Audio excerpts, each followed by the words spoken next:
Thank you very much. Today I'm honored to swear in our next Secretary of Commerce, Mr. Howard Lutnick. I've known him a long time. He's a great guy. I want to just congratulate Howard and Allison and Kyle, Brandon, Casey, Ryan, and your entire family. Wonderful family, beautiful family. Howard's one of the most experienced and talented business leaders of our time. Done an amazing job on Wall Street and far beyond. But more importantly, he's a patriot who loves our country and has shown tremendous courage and strength throughout his career. Howard began at the famed Cantor Fitzgerald in 1983, and by the age of 29, he rose to become the president and CEO and one of the hottest firms on Wall Street. Much like myself, Howard should not be here today. On September 11th, 2001, Howard's company was at its absolute height, doing unbelievable, dominating Wall Street and stocks and bonds and trading from its headquarters on the 101st to the 105th floor. He had the top 3 or 4 floors of the World Trade Center, the North Tower of the World Trade Center. And every day Howard got up and went to work early. He'd always go in and he'd go to work early, and he'd be there 6 o'clock in the morning. And as you know, the hit was around 8:45 or something like that, so he would have been there on almost any day other than this, because his wife was very angry at him because he wouldn't deliver his child to school. She said, "You never take..." Who is the child? Let me see, where's the child? Lou, you saved your father's life. You saved your father's life, huh? Should hold that against. You're going to leave him more than the other kids, right? Well, so he took, what is your first name? Kyle. He took Kyle. Kyle, congratulations. Nice job. But he took Kyle that one day to school. After years, he finally said, okay, I'll do it. And that's the only time. So he was actually riding down the West Side Highway, and he saw the plane hit.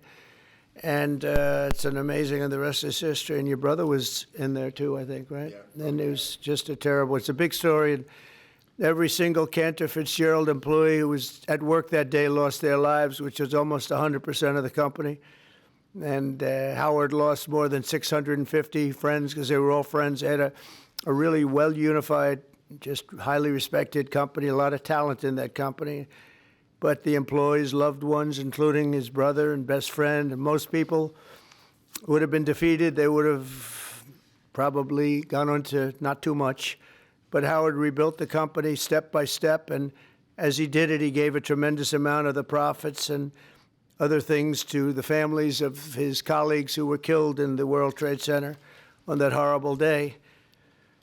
And it showed something about Howard that's really incredible, his resilience. It's very few people could have even thought of doing it, but his resilience and tenacity have earned him the respect and admiration of everyone in the financial world. But more importantly, Howard understands from personal experience why we put America first, because we love our families, we love our fellow citizens, and we love our country so much. And he really loves his country, and I wouldn't have done it if I didn't think so.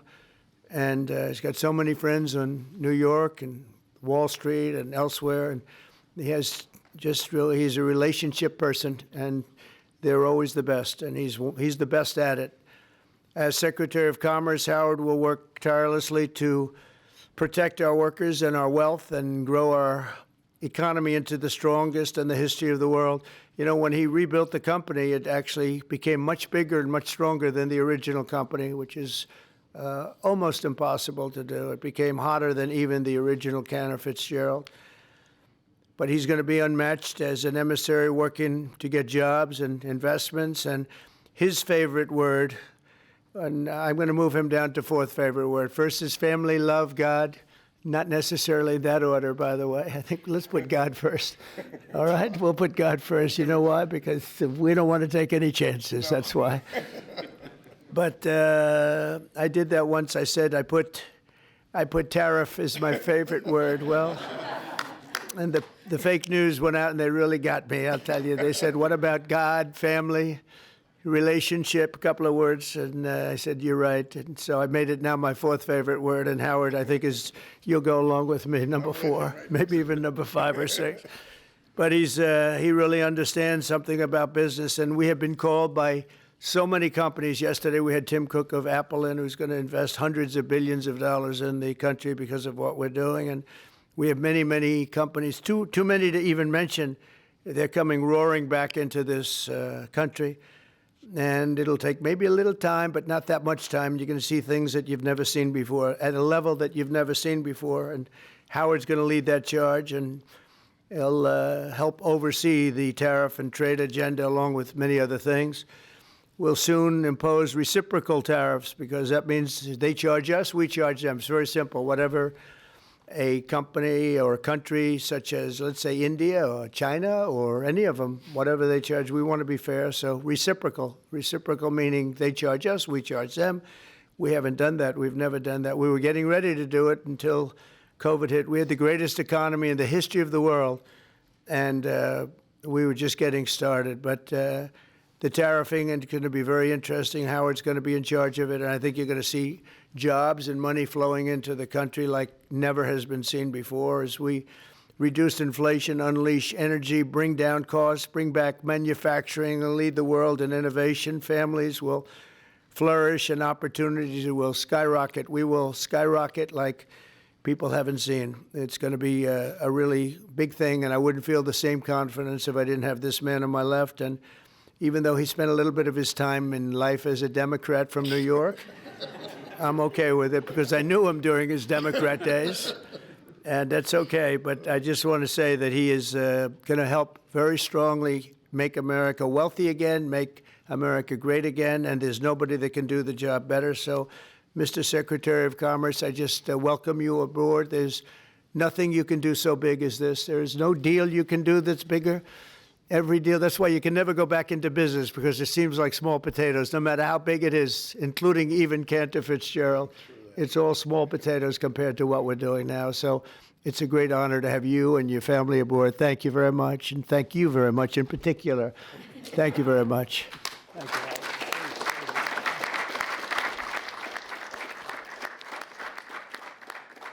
So, first, I'd like to thank you, President Trump. It is the greatest honor to work for you, to be with you, to carry your name, your leadership, and your flag throughout the world. The press has no idea who the gentleman to my left is. They portray him in all sorts of ways, but I know him as the smartest, most thoughtful, and most intuitive person I've ever met. And it's amazing to be in this room and to work for him. I have to my right my friend J.D. Vance, who was kind enough even to introduce me to the Senate, and he gave me the greatest compliment. He called me a good dude. So I have really the most wonderful family. I have my wife, Allison. We've been married for 30 years. And I always, when I come home, because I come home late at night, I walk in the door and I yell, "Hello, greatest wife." She's just an amazing girl. My 4 children, Kyle, who you know has saved my life, so now this is going to cost me dearly. My son, Brandon, my daughter, Casey, my son, Ryan, and my sister, Edie, my 2 brothers-in-law, Gary and Rick, my sister-in-law, Abby. I mean, this is as beautiful a day as you could have. The opportunity that the Trump administration is going to bring to America is so extraordinary. You know, people think the golden age is a statement. It's like saying MAGA, make America great again. This is the greatest country on earth. It is such a great country that we can take care of our citizens and give them their Social Security. We can take care of everyone and give them their Medicaid. But we're going to get rid of so much waste, fraud, and abuse. We're not going to hurt anybody, but we're going to get rid of it. And then we are going to grow this economy in a way that people have never seen. And under the Trump administration, my goal, and I'm happy to wear it on my shoulders, is we are going to balance the budget of the United States of America because Donald Trump understands global business. It's the first time you put in that chair the greatest businessman in the United States of America. And I just, for one, I have to tell you, I cannot be more proud to serve my great friend and the greatest president in America, Donald J. Trump.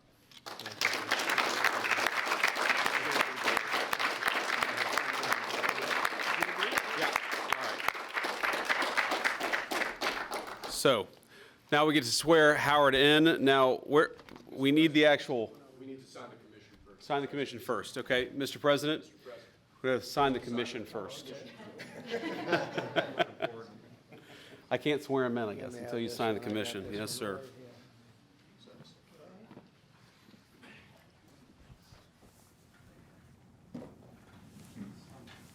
You ready? You sure? The last time? You can change your mind. I get to work for you right here. I mean, what's better than this? This room never looks so beautiful. How do you like the new look? It's just The unbelievable. desk is a different desk. It's one of 7, but the Resolute desk is being renovated and refurbished after many, many years of service. It'll be back in 4 weeks, in case anybody missed it. A lot of people do.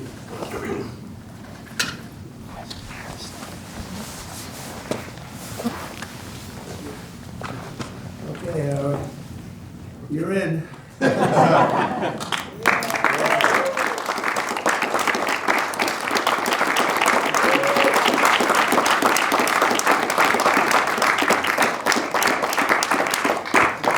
All right, now Howard, come next to your beautiful wife and your beautiful family here.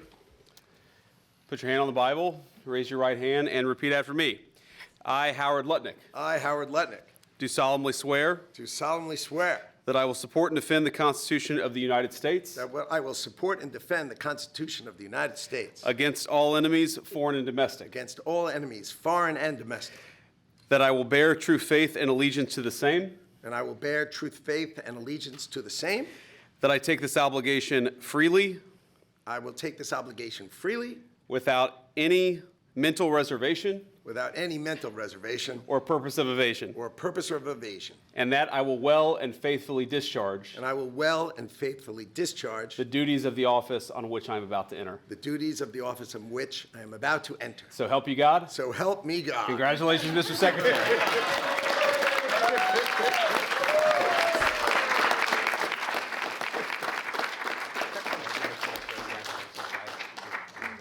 Thank you very much. Mr. President, There are reports that you were considering merging the United States Postal Service with the Commerce Department. Can you elaborate on if this is something you're Well, considering? we want to have a post office that works well and doesn't lose massive amounts of money. And we're thinking about doing that, and it'll be a form of a merger, but it'll remain the Postal Service, and I think it'll operate a lot better than it has been over the years. It's been just a tremendous loser for this country. Tremendous amounts of money are being lost, and we think we can do something that'll be very good and keep it a very similar way, but whether it's a merger or just using some of the very talented people that we have elsewhere, so it doesn't lose so much. It's losing a tremendous amount of money. Mr. President, some members of Congress in red districts are facing pushback from voters in town halls. We know that what? Americans voted for you on the immigration and the economy, but these voters say they're angry and frustrated by these firings. They don't like the work of Elon Musk and these other actions. What do you say to them? Who do you work for? I work for ABC News, sir. Who? ABC News. No wonder. But what do you say to Let voters? me just tell you that I have today the highest poll numbers I've ever had. I have today the highest poll numbers of any Republican president ever. We haven't even checked the Democrats, but that's what I was just told. And they like the job that we're doing. They like the job that Elon's doing. He's doing something that a lot of people wouldn't have the courage to do. We want to streamline our country. We want to streamline, because you know why? Because we want our country to survive and thrive. And we're finding billions and billions of dollars of waste, fraud, and abuse. Billions, and I mean numbers like you wouldn't believe, and we haven't even started yet. So it's actually just the opposite. We've polled it, and people are thrilled. They can't even believe it's happening. And it won't affect many people. It'll only affect the people that get caught stealing. The waste, fraud, and abuse is at a level like nobody's ever seen. It's been going on for years. And all you have to do is look at the Social Security rolls, look at some of the things, look at where the money is going. The Attorney General's looking into something, environmental protection, $20 billion. And it's out and out fraud. So I think the people are very happy. Yes. Mr. President, I want to ask you about this week, the Secretary spent 4 hours with the European Union trade representative. The European Union has signaled that they would lower tariffs and do a trade deal with the United Yeah, States. the European Union wants to come back. They've treated us very badly, and the European Union wants to lower their tariffs because of the fact we were paying fortune tariffs. We couldn't sell a car there. We couldn't sell our farm products there. They wouldn't take anything. Now all of a sudden they're being very nice, and that's going to happen with a lot of others too. So the European Union is wanting to lower its barriers at very low levels. They want to now bring their car number, which was extremely high, down to 2.5%, which is the same thing that we charge. That's reciprocal. See, that's what is happening, reciprocal. And I think it's a big start in the right direction with the European Union. Mr. President, this week you called President Zelensky of Ukraine a dictator. Do you think that President Putin of Russia is also a dictator?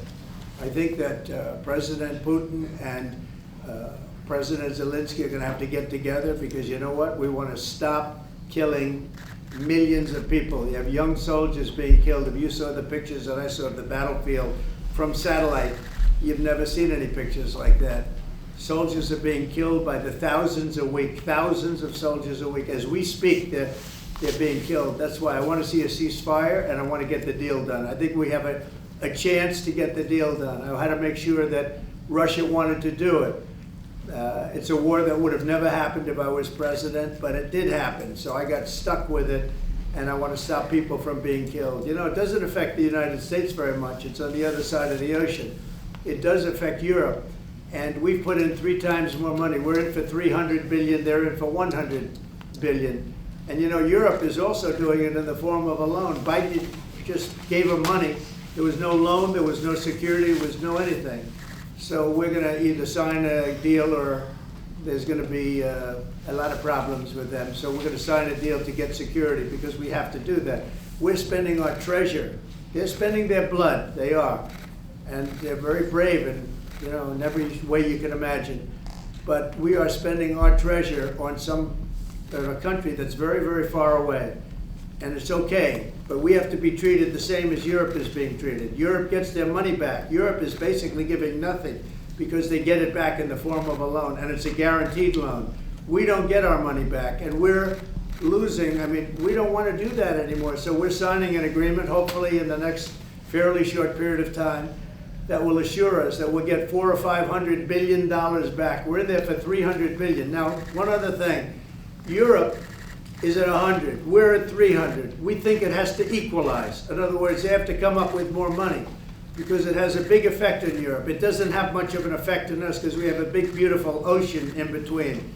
But it does affect. And Biden should have never gotten us into this mess. We had an incompetent president who got us into a mess. But we're going to get you out of it. The same thing in the Middle East. We're going to have some good news in the Middle East. What happened yesterday, the sight of those babies was not acceptable to anybody. Nobody's seen anything like it. Mr. President, are you going to Moscow? There's a report out of France that you're going to Moscow on May 9th. No. To join President Putin. I'm not. And then if I could, sir, just ask you about Kash Patel, who's going to be sworn in soon as your FBI director. Talk to us about your reaction to him getting sworn in and the fact that many agents across the country are concerned that they will be fired en masse for simply just doing their jobs. No, I think the agents are very happy about Kash. In fact, the agents led the charge for Kash. One of the reasons I loved Kash and wanted to put him in is because of the respect the agents had for him. I think he'll go down as the best ever at that position. And it turned out he was very easy to get approved. You know, I was not sure. He's a tough guy, strong guy. He has his opinions, and I wasn't sure. He turned out to be he went very smoothly. I don't know if he's in the room now. He's going to be in the room very shortly. Where is he? Oh, good. I'm saying the right thing. I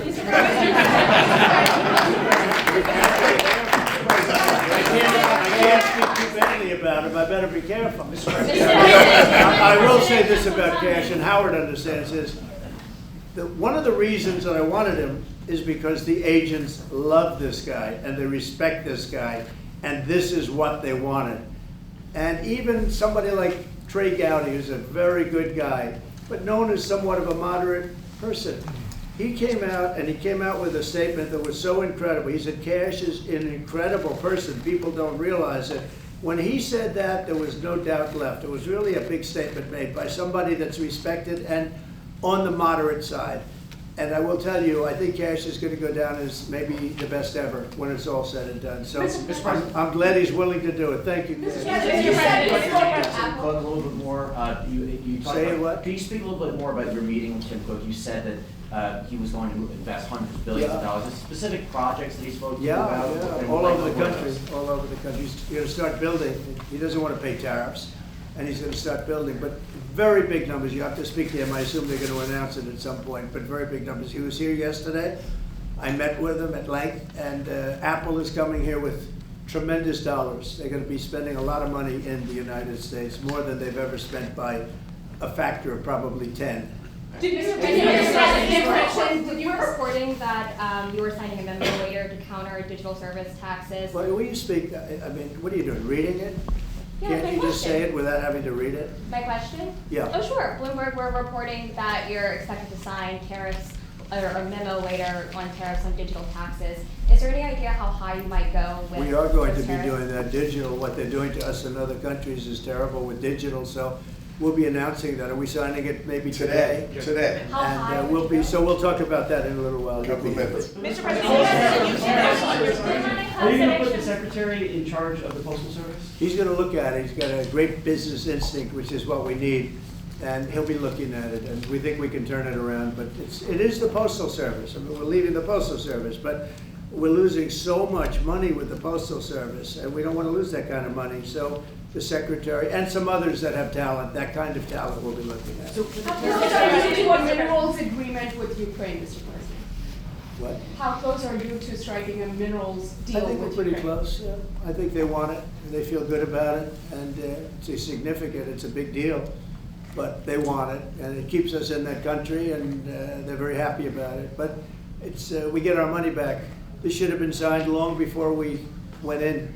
This should have been signed by Biden. But Biden didn't know too much about what he was doing. The war should have never happened, number one. When it did happen, it could have been settled the first week or 2 weeks. After that, it got bad.